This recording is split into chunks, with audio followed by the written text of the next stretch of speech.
క్రీస్తునందు ప్రియ దేవుని బిడ్డలారా, నన్ను ఈ రీతిగా మీ మధ్య నిలవబెట్టినటువంటి దేవాది దేవునికి ఎనలేని వందనములు, స్తుతులు, స్తోత్రములు. అలాగే అవకాశం ఇచ్చినటువంటి దైవజనులకు ప్రత్యేకమైన వందనాలు. కూడి వచ్చిన మీ అందరికీ క్రిస్మస్ పర్వదిన శుభాకాంక్షలు తెలియజేయచ్చు ఉన్నా. అందరూ బాగున్నారండి? చాలా సంతోషం. దేవుని యొక్క మహాకృపను బట్టి ఈ వచ్చర కాలమంతా ఆయన దయలో మనం క్షేమంగా ముందుకు సాగి క్రిస్మస్ సంతోషాలను మన కుటుంబాలతో అనుభవించడానికి దేవుడు మన ఎడల చూపిన కృపకై మనము ఎల్లప్పుడూ రుణస్థులమై ఉండాలి. పరిశుద్ధ లేఖన భాగమును కొద్ది నిమిషాలు ధ్యానించేటువంటి ప్రయత్నం చేద్దాము. యోహాను సువార్త 1వ అధ్యాయము 14వ వచన భాగమును మరొక పర్యాయం చదువుకుందాం. ఆ వాక్యము శరీరధారి అయి కృపా సత్య సంపూర్ణుడిగా మన మధ్య నివసించెను. తండ్రి వలన కలిగిన అద్వితీయ కుమారుని మహిమ వలె మనము ఆయన మహిమను కనుగొంటిమి. ప్రార్థన చేసుకుందాం. సర్వశక్తి కలిగిన దేవా, నీ పాదాలకు వందనాలు తండ్రి. ఈ క్రిస్మస్ పర్వదినాన నిబిడలమైనటువంటి మాతో మీరుండి మీ సన్నిధి యొక్క ప్రసన్నతను అనుభవించడానికి మీరు మాకు ఇచ్చిన ధన్యతకే వందనాలు. నిలువబడిన నేను బలహీనురాలను, నన్ను మీ సిలువ చాటును మరుగుపరిచి మా అందరితో మీరు మాట్లాడండి. మాకు కావలసిన దివ్య వాక్కులు అందించండి. ఆ వాక్కులను బట్టి నిజమైన క్రిస్మస్ ఆనందాలను కనుగొనే భాగ్యాన్ని మాకు దయచేయమని మా ప్రభు అయిన యేసుక్రీస్తు ద్వారా వేడుకొనిచూ ఉన్నాము కర్త. ఆమేన్. ప్రియ దేవుని బిడ్డలారా, చదవబడిన పరిశుద్ధ లేఖన భాగమును మనం ధ్యానించినప్పుడు వాక్యము శరీరధారి అయి కృపా సత్య సంపూర్ణుడిగా మన మధ్య నివసించెను. తండ్రి వలన కలిగిన అద్వితీయ కుమారుడి మహిమ వలె మనము ఆయన మహిమను కనుగొంటిమి. గ్రంథకర్త ప్రియులారా, మనము ఆయన మహిమను కనుగొంటిమి అని తెలియజేయచ్చు ఉండడాన్ని చూస్తూ ఉన్నాం. ఎవరి మహిమను? శరీరధారి అయి కృపా సత్య సంపూర్ణుడిగా వచ్చినటువంటి వాని యొక్క మహిమను కనుగొంటూ ఉన్నారు. ఈరోజు ప్రియులారా, క్రిస్మస్ సంతోషాలతో ఉదయకాలం నుండి కూడా గత నెల రోజులుగా కూడా నవంబర్ 24 నైట్ నుంచే క్రిస్మస్ సంతోషాలతో ఆనందాలతో అందరం ముందుకు సాగుతూ ఉన్నాం. చక్కగా ఎర్లీ మార్నింగ్ ఈవినింగ్ ప్రతి ప్రేయర్లో అటెండ్ అవుతూ పండగకు కావలసినటువంటి ప్రతి పనిని చక్కగా జరిగించుకుంటూ ఎంతో ఉల్లాసంగా ఉత్సాహంగా ఉన్నాము. అయితే ఈ ఉల్లాసము ఉత్సాహము ఎంత సంతృప్తిని ఇస్తుంది? ఇది శాశ్వత కాలం మనతో ఉండేటువంటి ఉల్లాసము, సంతోషమా? ఆధ్యాత్మిక సంతృప్తిని ఈ నెల రోజుల్లో మనం కనుగొన్నామా? లేదంటే ప్రియులారా, ఈరోజు 25 అయిపోయింది, రేపు 26, 27, 28 వస్తుంది, న్యూ ఇయర్ వస్తుంది. న్యూ ఇయర్ సెలబ్రేషన్ చేసుకుంటాము. మరలా జనవరి, ఫిబ్రవరి మాసాలు వచ్చేసరికి క్రిస్మస్ అంటే కూడా మర్చిపోయేటువంటి వారంగా ఉంటాం. మరలా మనకి ఎప్పుడు గుర్తొస్తుందంటే మరలా నవంబర్ 24వ తారీఖున గుర్తొస్తుంది.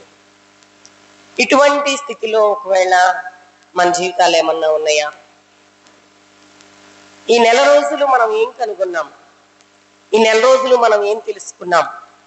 ఆధ్యాత్మిక జీవితంలో ఎటువంటి సంతృప్తి మనకు ఉన్నది అనేటువంటి వాటిని మనం ఆలోచన చేయడానికి ప్రయత్నం చేద్దాం ప్రియులారా. చదువుకున్న లేఖన భాగంలో మనం చూస్తూ ఉన్నప్పుడు వాక్యము శరీరధారి అయి ఉండెను అనేటువంటి మాటను 1వ అధ్యాయము 1వ వచనంలో మనం చూస్తూ ఉన్నాం. వాక్యము శరీరధారి అయి ఉండెను. శరీరధారి అయి. ఏ వాక్యము? ఎవరు శరీరధారి అయి ఉన్నారు అనేటువంటిది మనం చూస్తూ ఉన్నప్పుడు మత్తయి సువార్త 1వ అధ్యాయము 21వ వచన భాగంలో ఉంటుంది. ఆమె ఒక కుమారుని కనును, తన ప్రజలను వారి పాపముల నుండి ఆయనే రక్షించును, ఆయనకు యేసు అను పేరు పెట్టుదువు అని చెప్పుచూ ఉండడాన్ని మనం చూస్తా ఉన్నాం. ఆమె ఒక కుమారుని కంటుంది. ఆ కుమారుడు తన ప్రజలను వారి పాపముల నుండి రక్షిస్తాడు. ఆయనే యేసు క్రీస్తు. శరీరధారి అయినటువంటి వాక్యము ఎవరు? ప్రభు అయినటువంటి యేసు క్రీస్తు వారు. ఆయన ఏం చేస్తున్నాడు అనేటువంటిది గనక మనం చూసినట్లయితే ప్రియులారా, తన ప్రజలను వారి పాపముల నుండి రక్షించును. తన ప్రజలను వారి పాపముల నుండి ఆయనే రక్షించును. ఈ వాక్యములో ఉన్నటువంటి ఆంతర్యము మనకి ఎంతగా అర్థమైంది, ఎంతగా అర్థమైంది? పరిపూర్ణంగా ఎవరికి అర్థమవుతుంది ఈ వాక్యంలో ఉన్నటువంటి ఆంతర్యము, భావము అంటే ప్రియులారా, స్పిరిచువల్ లైఫ్లో, ఆధ్యాత్మిక జీవితంలో మేము దేవునికి మరి సమీపముగా ఉన్నాము, దేవునితో పెనవేసుకుని ఉన్నాము అన్నటువంటి వారికి మాత్రమే ఇది అర్థమవుతుంది. వారికే ఆత్మీయ ఆనందం ఉంటుంది, వారికే ఆ రక్షణ యొక్క విలువ తెలుస్తుంది. దేవునితో పెనవేసుకున్నటువంటి కుమారుడైనటువంటి క్రీస్తు యొక్క జననము ఆంతర్యం తెలిసినటువంటి వారికి, ఏంటండి మీరు మాట్లాడేది అంటే, మాకు తెలియకుండానే మేము క్రిస్మస్ ఆరాధనకు వచ్చామా, 4 రోజులు ఆరాధనలు జరిగించామా అంటే, ప్రతి ప్రసంగంలోనూ దైవజనులు చాలా మంది చెప్తా ఉంటారు, క్రిస్మస్ అంటే ఇంటి పండగ, ఒంటి పండగ, కంటి పండగ ఇలా. అంటే ప్రియులారా, ఇప్పుడు క్రిస్మస్ అంటే ఇంటి పండగ, ఇల్లు తలతలా మెరిసిపోతున్నాయి. ఒంటి పండగ ఉదయకాలం నుండి అందరూ కూడా ఎంతో చక్కగా బ్యూటిఫుల్ గా మెరిసిపోతా ఉన్నాం. కంటి పండగ మంచి రుచికరమైన ఆహార పదార్థాలు చూస్తూ, అలాగే రకరకాల వస్తువులు చూస్తూ, ఎంతో విందులు వినోదాలతో ఆనందంగా కంటి పండుగలను జరుపుకుంటూ ఉన్నాం. అయితే ప్రియులారా, జననము యొక్క ఆంతర్యమును కనుగొంటున్నామా? ఇంకొక చిన్న విషయాన్ని చెప్తాను. ఒక అడవి ప్రాంతంలో ఇద్దరు వ్యక్తులు ఉన్నారు. ఒకరు మునీశ్వరుడు, ఒకరు ఒక మంత్రగత్తె. మునీశ్వరుడు, మంత్రగత్తె. మునీశ్వరుడు అంటే తెలుసు కదా మీకు, దేవుని కోసం యజ్ఞాలు చేస్తూ ఆ యాగాలు చేస్తూ అలాగూ మిగిలిపోతారు. మంత్రగత్తె అంటే తెలుసు కదా, మంత్రాలు చేస్తా వాళ్ళ మీద వీళ్ళ మీద మంత్రాలు ప్రయోగిస్తా లాభాలని ఆశించేవారు. వీరిరువురు అడవి ప్రాంతంలో ఉన్నారు. ఈ మునీశ్వరుడు దైవానికి తన జీవితాన్ని అప్పగించుకుని యజ్ఞం చేస్తా ఉన్నాడు. వాళ్ళు వీళ్ళు వస్తున్నారు, పలకరిస్తున్నారు, వెళ్ళిపోతున్నారు. ఆ యజ్ఞం వాళ్ళు చేసే దండం ఉంటుంది కదా, అది తల మీద పెట్టేసి వెళ్ళిపోతూ ఉన్నారు. అదే అడవి ప్రాంతంలో ఉన్నటువంటి మంత్రగత్తెను చూస్తూ ఉన్నప్పుడు ఆమె దగ్గరికి అనేక మంది ప్రజలు వస్తున్నారు. ప్రజలు వచ్చి, మాకు వాళ్ళని బాధ పెట్టాలి, వీళ్ళని ఇబ్బంది పెట్టాలి, ఆ పని చేయండి, ఈ పని చేయండి, మేము మీకు ఈ డబ్బులు ఇస్తాము, అది ఎక్కడుందో చెప్పండి, ఇది ఎక్కడుందో చెప్పండి అని ఆమెకున్నటువంటి మంత్రాలు తంత్రాల వలన అనేకమైన పనులు చేయించుకుంటూ ఆ పనులను బట్టి ఆమెకు చాలా దానం ఇస్తున్నారు. దానిస్తున్నటువంటి సమయంలో ఏం జరిగిందంటే ప్రియులారా, ఈయనను చూస్తున్నటువంటి మునీశ్వరుడు అనుకుంటూ ఉన్నాడు, ఆహా, ఈ మంత్రగత్తె జీవితం ఎంత ధన్యమైనది, ఎంతమంది జనాలు వెళ్తున్నారు, ఎన్ని డబ్బులు ఇస్తున్నారు, ఆమె బ్రతికే బాగుంది, ఎంతో చక్కగా పేరు ఊరూరులో ఆమె గురించి చెప్పుకుంటున్నారు, లాభానికి లాభం వస్తుంది అని చెప్పి నాకు ఏ విలువ లేకుండా పోయింది, జీవితం అంతా ఏ సుఖం సంతోషం వైభోగం లేకుండా పోయిందని ఈ మునీశ్వరుడు అనుకుంటా ఉన్నాడు. ఆ మంత్రగత్తె అనుకుంటుందట, ప్రియులారా, నా జీవితం, ఈ జీవితాన్ని ఎంచుకున్నాను, నా కర్మ కొద్దీ దీనిలోనికి దిగాల్సి వచ్చింది, ఒక సంతోషం లేదు, ఒక సమాధానం లేదు, ఎటు చూసినా జనాలు ఉన్నారు, ధనం ఉంది, సమృద్ధి ఉంది, కానీ ఆధ్యాత్మికంగా దేవునికి నేను దూరంగా లేను, నా జీవితం పాపభరితమైపోయింది, ప్రభువా నీకు సమీపంగా నేను ఉండలేకపోతున్నానని భగవంతుని తలుచుకుంటూ ఎప్పటికప్పుడు చీ అనుకుంటూ పశ్చాత్తాపడతా ఉంటుందట. అయితే ప్రియులారా, ఇరువురు చనిపోయారు, ఇరువురు దేవుని దగ్గరికి వెళ్ళారు. దేవుని దగ్గరికి వెళ్ళిన తర్వాత తీర్పు క్రమంలో ముందుకు సాగుతా ఉన్నప్పుడు మంత్రగతినేమో మోక్షానికి తీసుకెళ్ళండి, ఈ మునీశ్వరుడేమో నరకాగ్నికి పంపించండి అంటా ఉంటే మునీశ్వరుడు ఆశ్చర్యపోతా ఉన్నాడట. ఇదేంటి, నా జీవితాన్ని నేను మీకు సమర్పించుకొని యజ్ఞాలు చేసి యాగాలు చేసి ఇలాగుంటే నన్ను త్రోసిపుచ్చారు, అనేక మందిని బాధ పెట్టినటువంటి ఆవిడనేమో మోక్షానికి అంటున్నారు అంటా ఉంటే, నువ్వు వాస్తవానికి మునీశ్వరుడుగా పేరైతే తెచ్చుకొని నిలబడ్డావు కానీ ఏ నిమిషం కూడా నువ్వు ఎంచుకున్నటువంటి నీ జీవితానికి, దేవుడు నీకు ఇచ్చిన భాగ్యానికి సంతృప్తిని నువ్వు అనుభవించాల. ఆధ్యాత్మికమైనటువంటి సత్యాలు, ఆనందాలు ఏది కూడా నీలో లేవు. ఆమైతే చేస్తున్న తప్పు పనిని బట్టి నిరంతరం బాధపడతానే, నిరంతరం నేను ధ్యానిస్తూనే ఉంది అని చెప్పాడు. ఇదంతా ఎందుకు చెప్తా ఉన్నానంటే ప్రియులారా, మన జీవితాలలో అనేకమైనటువంటి క్రిస్మస్లు వస్తున్నాయి, అనేకమైనటువంటి క్రిస్మస్లు వెళ్తూ ఉన్నాయి. ప్రభు పుట్టాడు అని అనేక విధాలుగా మనము స్టార్స్ పెట్టుకుంటున్నాము, డెకరేట్ చేసుకుంటున్నాము, ఆరాధనలు అటెండ్ అవుతున్నాము. మంచిదే, ఇది చాలా సంతోషభరితమైనటువంటిది. ప్రపంచానికి క్రీస్తు జననాన్ని చూపేటువంటి సాదృశ్యాలు ఇవే. నా జీవితంలో అంటే కేవలం ఇవే ఉండకూడదు. నిజమైనటువంటి క్రీస్తు జననము ఎందుకు, యేసు ఎందుకు శరీరధారిలో మన మధ్యకు వచ్చాడు అనేటువంటి సత్యాన్ని తెలుసుకోలేనప్పుడు ఇలాంటి మనం ఎన్ని చేసినా వ్యర్థమే అవుతుంది. కాబట్టి ప్రియులారా, ఆయన ఎందుకు శరీరధారిలో వచ్చాడు, ఎందుకు శరీరధారి వచ్చాడు అనేటువంటిది మనం తెలుసుకోవాలి. ఇక్కడ చూడండి ప్రియులారా, ఎందుకు శరీరధారి వచ్చాడు మనం చదువుకున్నాము కదా. ఆయన తన ప్రజలను వారి పాపముల నుండి రక్షించును. ఎందుకోసం వచ్చారట? వారి పాపముల నుండి రక్షించును. తన ప్రజలను వారి పాపముల నుండి రక్షించడానికి వచ్చారు. రక్షించడానికి అంటే ప్రియులారా, సృష్టిలో ఎన్నో ఉన్నాయి కదా. ఇక్కడ అంటున్నాడు ఆదికాండంలో ప్రియులారా, వాక్యము శరీరధారి అయి మన మధ్య నివసించను. ఆ వాక్యమే దేవుడై ఉన్నాడు, వాక్యమే దేవుడై ఉన్నాడు. మొదటి వచనంలో మాట్లాడుతూ ఉన్నాడు, ఏమి దేవుడే శరీరధారి అయి భూమి మీదకి వచ్చి మన మధ్య నివసించాల్సిన అవసరం ఏంటి? సృష్టిలో చాలా ఉన్నాయి కదా, ఆయన సృష్టించినటువంటి సృష్టము చాలా ఉంది కదా. ఆయన సృష్టించినటువంటి అంతరిక్షంలో ఉన్నటువంటి అనేక గ్రహాలు, అనేకమైనటువంటి శక్తులు, నక్షత్రాలు ఇవన్నీ ఉన్నాయి. ఆయన సృష్టించినటువంటి జీవులు ఉన్నాయి, ఎంతో బలమైనటువంటి జీవులు. ఆయన సృజించినటువంటి మానవులు ఉన్నారు.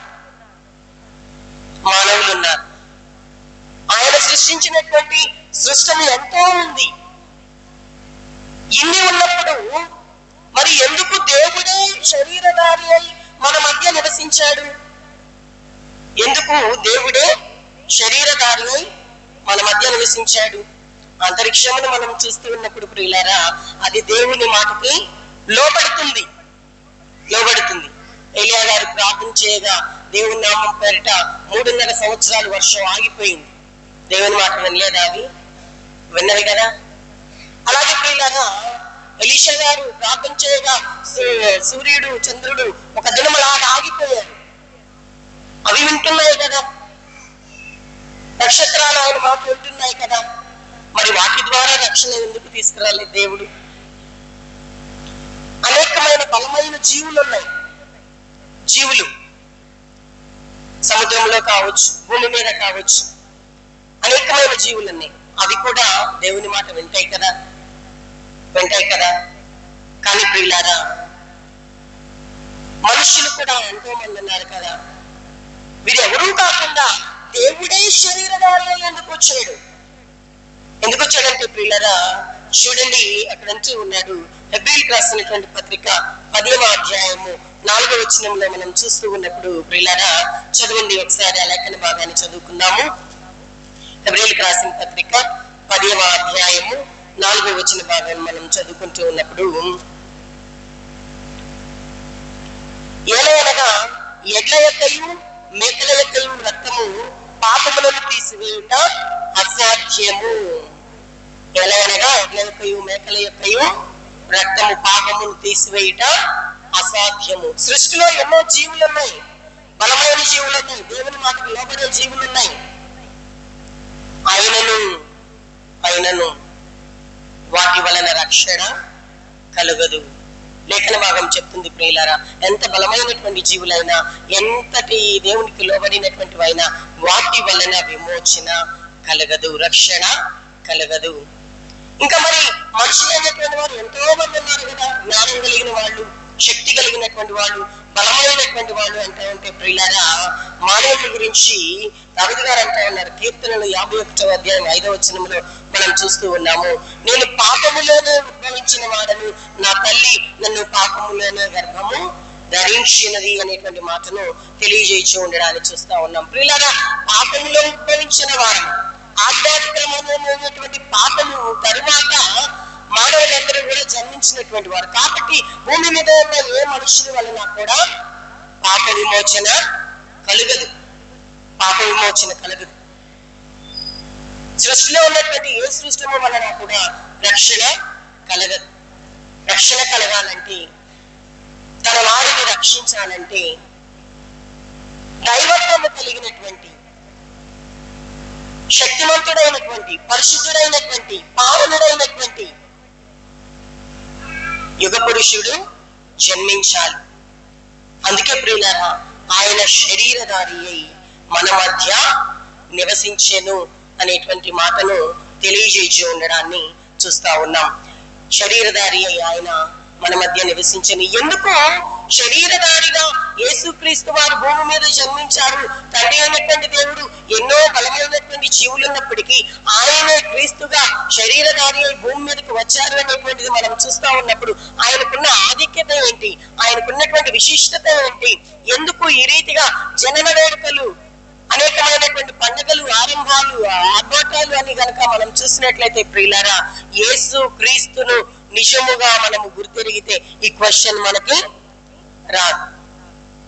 ఆయనను మనం చూస్తూ ఉన్నప్పుడు ప్రియులారా, యేసు క్రీస్తులో ఉన్న గొప్పతనం ఏంటి, శరీరధారిగా వచ్చి ఆయన ఏం చేశారు, ఆయనలో ఉన్నటువంటి పరిశుద్ధత ఏమిటి అని మనం చూస్తా ఉన్నప్పుడు ప్రియులారా, ఆయన దేవుని కుమారుడు. ఆయన దేవుని కుమారుడు. దేవుని యొక్క మహిమ ద్వారా కలిగినటువంటి వాడు. ఆయన సంపూర్ణ దైవత్వము కలిగిన వాడు, అలాగే సంపూర్ణ మానవత్వము కూడా కలిగినటువంటి వాడు. సంపూర్ణ దైవత్వము, దేవునితో ఉన్నటువంటి దైవత్వం ప్రియులారా, దేవునితో ఉన్నటువంటి దైవత్వము కలిగిన వాడు. అది కాని 1వ అధ్యాయం 28వ వచనంలో మనం చూస్తా ఉన్నప్పుడు, మానవులను సృజించేటువంటి సమయంలో ప్రియులారా, మనము మన పోలిక చొప్పున మన స్వరూపమున మానవులను నరులను చేయుదము అని మాట్లాడుచు ఉన్నారు. అక్కడ ప్రియులారా, దేవునితో ఏకమై ఉన్నటువంటి క్రీస్తును మనము చూస్తూ ఉన్నాము. అలాగే ప్రియులారా, ఆది యందు ఆయన భూమికి పునాది వేయబడక మునిపే తండ్రితో ఏకత్వమై ఉన్నటువంటి కుమారునిగా ఆయనను మనము చూస్తూ ఉన్నాము. ఇంకా ప్రియులారా, అక్కడ మనం చూస్తూ ఉన్నప్పుడు తండ్రి అయినటువంటి దేవుడే కుమారుడైనటువంటి క్రీస్తుని గురించి మాట్లాడుతూ ఉన్నాడు. మత్తయి సువార్త 3వ అధ్యాయం 15వ వచనంలో మనం చూస్తూ ఉన్నప్పుడు, ఈయన నా ప్రియ కుమారుడు, ఈయన యందు నేను ఆనందించుచున్నానని తండ్రి అయిన దేవుడే సాక్ష్యం ఇస్తా ఉన్నాడు. ఈయన నా ప్రియ కుమారుడు అని ఆయన పలుకుచూ ఉండడాన్ని మనం చూస్తా ఉన్నాం. ఇవేనా అంటే ప్రియులారా, ఇంకా కాదండి. కుమారునిలో, యేసుక్రీస్తు వారిలో ఉన్నటువంటి దైవత్వాన్ని మనం చూస్తా ఉన్నప్పుడు దేవునిలో ఉన్నటువంటి ప్రేమ, దేవునిలో ఉన్నటువంటి పరిశుద్ధత, దేవునిలో ఉన్నటువంటి సర్వశక్తి అన్నీ కూడా ఆయన యందు నిక్షిప్తమై ఉన్నటువంటి విధానాన్ని మనం చూస్తూ ఉన్నాం. వీటన్నిటిని బట్టి ఆయన సంపూర్ణ దైవత్వం కలిగినటువంటి వాడుగా మనం ఎరిగి ఉంటూ ఉన్నాము. అంతేకాదండి, సంపూర్ణ మానవునిగా కూడా ఆయన మన మధ్య ఉంటూ ఉన్నారు. ఆ మానవ శరీరముతోటి దేవుణ్ణి కలిగి ఎలా జీవించాలో కూడా అన్నిటినీ మనకు మాదిరిగా చూపించినటువంటి విధానాన్ని మనం చూస్తా ఉన్నాం. సంపూర్ణ మానవునిగా. జనరల్ గా మనం అనుకుంటాం మనుషులు కదండి, బలహీనమండి, ఏదో చిన్న చిత్క తెలియక జరిగిందండి అనుకుంటాం, చేశామండి అనుకుంటాం. కానీ ప్రియులారా, మానవుడిగా ఉంటూ కూడా దేవునికి ఇష్టమైనటువంటి, తండ్రికి ఇష్టమైనటువంటి బిడ్డలుగా మనము జీవించవచ్చని యేసుక్రీస్తు వారు మనకు మంచి మాదిరిని చూపించారు. ఆ మాదిరిని మనం గమనించాలి ప్రియులారా, ఆ మాదిరిని మనం గమనించాలి. సంపూర్ణ మానవునిగా ప్రభువైన యేసుక్రీస్తు వారు బాప్తిస్మం ఇచ్చి యోహాను గారి ద్వారా బాప్తిస్మం తీసుకున్న తర్వాత అపవాది చేత శోధింపబడుతూ 40 దినములు ఉపవాసం ఉండి అపవాది చేత శోధింపబడుచున్న సమయంలో అపవాది అంటా ఉంటాడు, అనేకమైనటువంటి ఆహార పదార్థాలు, రొట్టెలు అవి చేయించి, ఇదిగో వీటిని నీకు ఇచ్చేస్తాను, నీవు వాటిని భుజించు అంటా ఉన్నప్పుడు ప్రియులారా, అనేక విధాలుగా ఒక కొండపైకి తీసుకెళ్లి నగరం అంతా నీకు ఇచ్చేస్తాను అంటూ ఉంటాను. ఇలా ఎన్నో చెప్తూ ఉంటాను.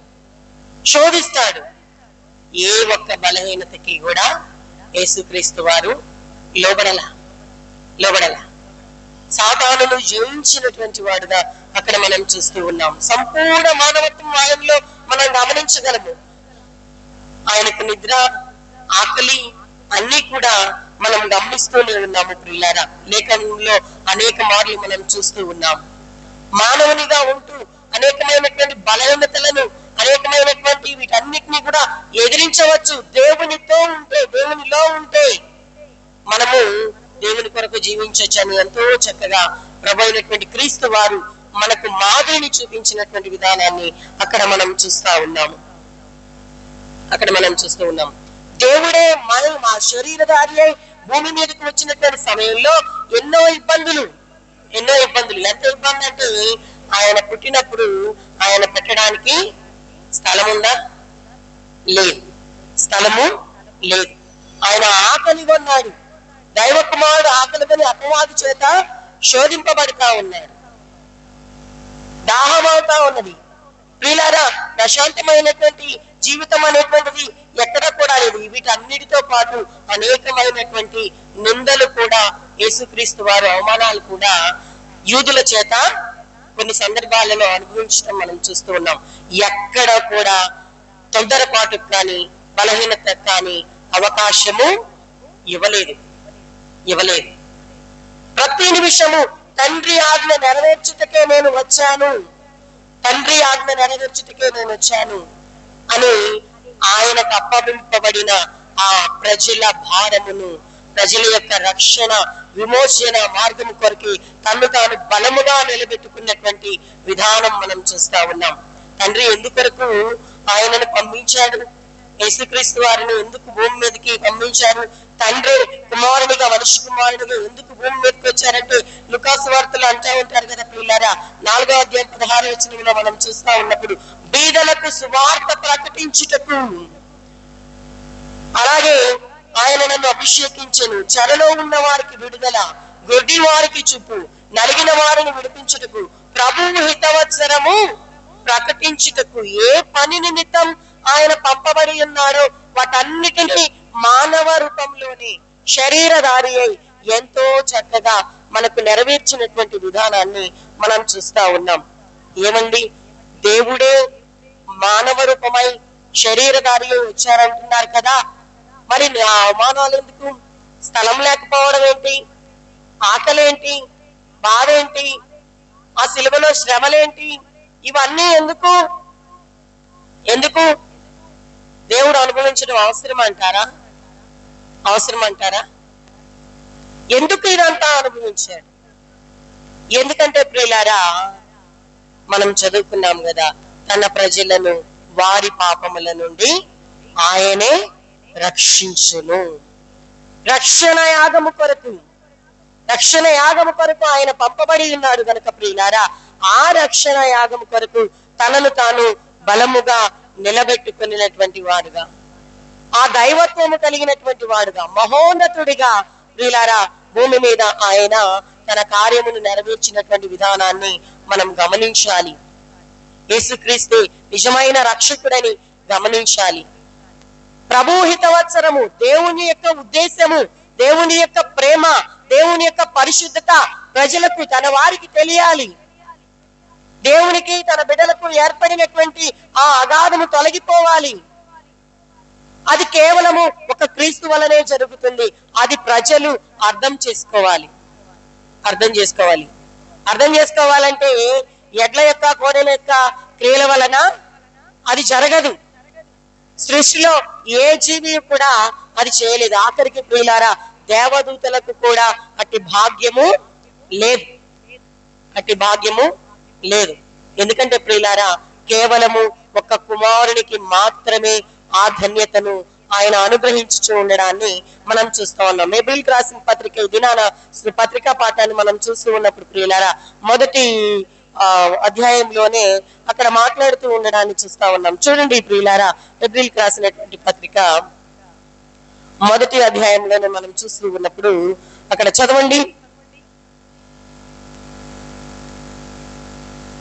6వ వచనం నుంచి మనం చూస్తా ఉన్నప్పుడు, ఆయన భూలోకమునకు ఆది సంభూతిని మరలా రప్పించినప్పుడు దేవుని దూతలందరూ ఆయనకు నమస్కారం చేయవలనని చెప్పుచూ ఉన్నాడు అనేటువంటి మాటను చూస్తా ఉన్నాం. ఇంకా పైన మనం చూస్తా ఉన్నప్పుడు ప్రియులారా కుమారునికున్న ఆధిక్యతను చూస్తా ఉన్నారు. చూడండి, నీవు నా కుమారుడువు, నేడు నేను నిన్ను కనియున్నాను అనియు, ఇదియు కాక నేను ఆయనకు తండ్రి అయ్యుండును, ఆయన నాకు కుమారుడయ్యుండును అనియు ఆయన దూతలలో ఎవరితోనైనను ఎప్పుడైనను చెప్పెనా.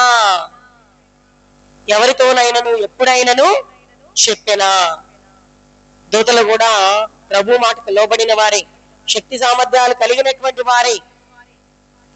కానీ ప్రియులారా వారికి కూడా ఆ భాగ్యము లేదు. ఎవరితోనైనను ఎప్పుడైనను చెప్పెనా? దూతలకు లేదు, సృష్టిలో ఏ సృష్టముకు లేదు. కేవలము దేవుడే, ఆయనే వాక్యమైంది. ఆ వాక్యమే శరీరధారి అయి మానవావతారం ధరించి కుమారునిగా మన మధ్యకి వచ్చారు. ఆ కుమారుని ద్వారానే రక్షణ. ఆ కుమారుని యొక్క ప్రేమ గుణగణాలను కనుగొనడానికి ప్రియులారా మనలను ఏర్పాటు చేసుకున్నాడు అనేటువంటి సత్యాన్ని ఈ రోజు మనం గమనించగలుగుతున్నామా? దేవునితో ఉండేటువంటి భాగ్యము మహా గొప్ప భాగ్యమని. ఎందుకంటే ప్రియులారా సృష్టి ఆరంభం నుండి దేవునితో ఏకమై ఉన్నటువంటి క్రీస్తు, దేవుడైనటువంటి క్రీస్తు, ఆయనతో ఉండడమే గొప్ప భాగ్యము. మనమే చూడండి, మంచి పేరు, స్థితిగతులు, ఘనత అన్ని ఇచ్చి అనుభవించండి అని చెప్పి కొంతకాలం ఉంచి, ఇదిగో నీకో చాయిస్ ఇస్తున్నాను, ఈ సుఖ సంతోషాలు అనుభవిస్తావా, లేదంటే డౌన్ ఫాల్ అయిపోయి అవమానాలు పడతా, నిందలు పడతా, తక్కువ స్థితిని, దరిద్రతను అనుభవిస్తావా అని మన ముందుకు ఒక చాయిస్ తీసుకొచ్చారనుకోండి, దేవుడు తీసుకొచ్చారనుకోండి, మనం ఒప్పుకుంటామా? దేన్ని అంగీకరిస్తాము? అయ్యా నాకు ఆ దరిద్రం కావాలి, నాకు ఆ నిందలు కావాలి, నాకు ఆ ఆకలి బాధలు కావాలి, నేను మనుషుల కోసం ఏమవడానికైనా సిద్ధమే అంటామా అండి? అనం కదా. అదే దైవత్వం అండి, అదే క్రీస్తు ప్రేమ, అదే మనుష్యుడు శరీరధారి అయి మన మధ్యకు నివసించినటువంటి మాటలో ఉన్న ఆంతర్యము. మానవులు మనం చేస్తామా? చేయలేం కదా. మనం ఒప్పుకుంటామా? ఒప్పుకోం కదా. ఒక ఇల్లు ఉంటే ఇంకొక ఇల్లు ఇవ్వయ్యా, ఒక పేరుంటే ఇంకొక పేరు ఇవ్వయ్యా, కొంచెం స్థితి వస్తే ఇంకొక స్థితి ఇవ్వయ్యా అని ఎప్పటికప్పుడు ఉన్నతమైనటువంటి అప్పర్ పొజిషన్నే మనం కోరుకుంటాము. కానీ ప్రియులారా కుమారుడైనటువంటి క్రీస్తుగా ఆయన ఏం చేస్తా ఉన్నారంటే దేవునితో ఉండడం గొప్ప భాగ్యమని అంచట్లా, తన ప్రజలను వారి పాపముల నుండి రక్షించుట ఆయనకు ఇష్టమాయను. నేనున్నానయ్యా, నేను ప్రజలకు విమోచన కలుగజేస్తానని ప్రియులారా తండ్రితో ఉన్నటువంటి భాగ్యాన్ని విడిచిపెట్టి కుమారునిగా మన కోసం భూమి మీదకి వచ్చారు. భూమి మీదకి వచ్చి తండ్రి యొక్క ప్రేమను మనకు ప్రకటించారు, తండ్రిని మనకు చూపించారు. తండ్రి ప్రేమను, తండ్రి పరిశుద్ధతను ప్రియులారా ఆయనకు అప్పచెప్పినటువంటి ప్రతి బాధ్యతను సక్రమంగా చక్కగా నెరవేర్చి మనందరికీ విమోచన రక్షణ భాగ్యమును కలుగు చేశాడు. అందుకే ప్రియులారా అట్టి సత్యాన్ని, క్రీస్తు జననంలో ఉన్నటువంటి ఆంతర్యాన్ని, ఆయన ప్రేమను, ఆయన యొక్క రాక ఉద్దేశాన్ని గుర్తినటువంటి గ్రంథకర్త అంటా ఉన్నాడు, ఆయన మహిమను మేము కనుగొంటిమి. ఆయన మహిమను మనము కనుగొంటిమి అంటాన్ని ఇక్కడ మనం చూస్తా ఉన్నాం. చూడండి, చివరి అంటా ఉన్నారు కదా, తండ్రి వలన కలిగిన అద్వితీయ కుమారుని మహిమ వలె మనము ఆయన మహిమను కనుగొంటిమి. గ్రంథకర్త అంటున్నాడు, క్రీస్తు యొక్క మహిమను నేను కనుగొన్నాను. ఆయన ఎందుకు వచ్చాడో నేను కనుగొన్నాను. ఆయన జననం యొక్క ఆంతర్యం కనుగొన్నాను. ఆయన నడిచిన విధానమును కనుగొని ఉన్నాను. ఆయన మాటలలో ఉన్నటువంటి తండ్రి ప్రేమను కనుగొని ఉన్నాను. ఆయన ప్రణాళికను నేను కనుగొని ఉన్నానని ప్రియులారా ఇక్కడ తెలియజేస్తా ఉన్నారు. మరి మనము ఏం కనుగొంటూ ఉన్నాం? మనము ఏం కనుగొంటూ ఉన్నాం? క్రిస్మస్ ఆరాధనలో ప్రవేశించినటువంటి మనము ఏం కనుగొంటూ ఉన్నాం? క్రీస్తును కనుగొంటూ ఉన్నామా? లేదంటే ప్రియులారా 2024 నవంబర్ 24 నుంచి 25 వరకు ఏ రోజు ఏం జరిగింది, ఏ ప్రార్థనలు జరిగినాయి, ఏ సంబరాలు జరిగినాయి, ఎవరు వచ్చారు, ఎవరు వెళ్ళారు అని ఇది కనుగొంటున్నామా? ఆయన మనల్ని పిలుచుకున్నటువంటి ప్రణాళిక వేరు. మన జీవితాలలో ఈ 2024 క్రిస్మస్ ఇచ్చినటువంటి ప్రణాళిక ఆంతర్యము వేరు. ఏంటది? ఏంటి దేవుని ప్రణాళిక? మనకంటే బలమైన వాళ్ళు, మనకంటే ఘనమైనటువంటి వారు, మనకంటే ఉన్నతమైనటువంటి స్థితి కలిగిన వాళ్ళు ఈరోజు దేవుని సన్నిధిని అనుభవించేటువంటి స్థితి లేక లోకంలో అనేకులు ఆయన సన్నిధికి దూరంగా ఉన్నారు. మరి మనలను ఏర్పాటు చేసుకొని ఆయన సన్నిధికి పిలిచి ఈ క్రిస్మస్ సంబరాలను ఈ రీతిగా సంతోషంగా జరుపుకోవడానికి మనకి ఇచ్చినటువంటి ఈ ధన్యత యొక్క ఆంతర్యం ఏమిటి? ఆయన మహిమను కనుగొంటున్నామా? కుమారుని యొక్క జననము యొక్క ఆంతర్యాన్ని, విలువను కనుగొంటున్నామా? జ్ఞాపకం చేసుకున్నాం ప్రియులారా, యేసుక్రీస్తు ద్వారా నీవు ఏమి గమనిస్తున్నావు, ఏం తెలుసుకుంటున్నావు, ఏం కనుగొంటున్నావు? గ్రంథకర్త అంటున్నాడు ప్రియులారా, ఆయన మహిమను నేను కనుగొన్నాను, ఆయన రాక యొక్క ఉద్దేశాన్ని నేను కనుగొన్నాను అంటున్నారు. మరి మనము క్రీస్తులో దేవుని యొక్క కుమారుని కనుగొంటున్నామా? ఆయన ద్వారా మనకు కూడా అట్టి వారసత్వాన్ని ఇచ్చాడు. దేవుని బిడ్డలు అనేటువంటి వారసత్వాన్ని ఇచ్చాడు. ఆ వారసత్వాన్ని మనం కనుగొంటున్నామా?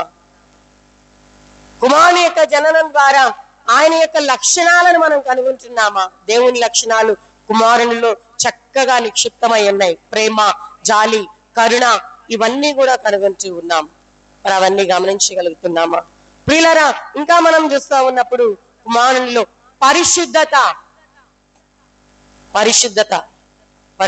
కనుగొంటున్నామా? పిలువబడినటువంటి మనందరితోటి దేవుడు ఈ రోజు మాట్లాడుతున్నాడు ప్రియులారా. దేవుని ప్రేమను కనుగొను, దేవుని యొక్క పిలుపును కనుగొను, ఆయన నీకు ఇవ్వబోతున్నటువంటి నిత్య జీవాన్ని కనుగొను, పరిశుద్ధతను కనుగొను. ఆ పరిశుద్ధత ద్వారా దేవుని మహిమలో మనం ప్రవేశించి ఉన్నతమైనటువంటి స్థితి కలిగి నిత్యము తండ్రితో ఉండేటువంటి భాగ్యమును అనుభవించడానికి పరిశుద్ధాత్మ దేవుడు మనకు సహాయం చేసి దీవించి ఆశీర్వదించిన గాక. ఆమేన్. సమస్త జ్ఞానమునకు మించిన దేవుని సమాధానం యేసుక్రీస్తు వలన మీ హృదయములకు తలంపులకు కావలి ఉండి గాక.